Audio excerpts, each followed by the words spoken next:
narito naman mga balita mula sa bahagi ng Mindanao.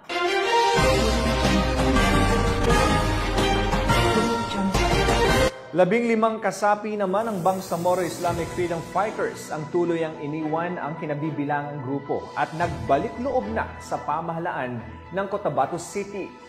Patuloy pa ring nananawagan ng ating pambansang pulisya sa mga natitira pang kasapi ng mga rebeldeng grupo na sumuko na at yakapin ang inaalok na programa ng pamahalaan. Patrolwoman Marie Cris Algabre sa balita.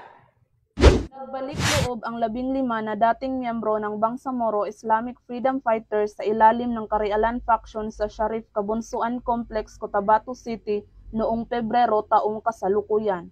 Ang naturang programa ay pinangunahan ni Police Colonel James E. Gulmatico, Deputy Regional Director for Administration ProBar, katuwang ang LGU Cotabato City, Moro Islamic Liberation Group, Tugon Project BARM Officers, Maguindanao del Norte PPO, 6th Infantry Division Philippine Army at iba pang stakeholders.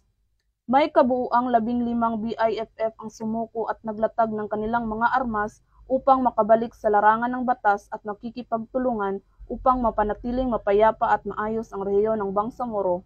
Samantala, ang MILG Tugon Project BARM at lokal na pamalaan ng Cotabato City ay nagbigay sa kanila ng mga grocery, bigas at tulong pinansyal.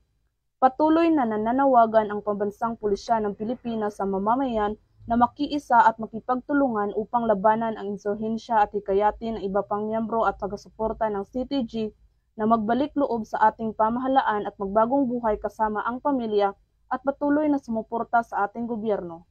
Mula rito sa rehiyon ng Bangsamoro, ako ang inyong PNN correspondent, Patrolwoman Marie Cris Algabre, alagad ng batas, tagataguyod ng balitang pulis. Maraming salamat, Patrolwoman Algabre.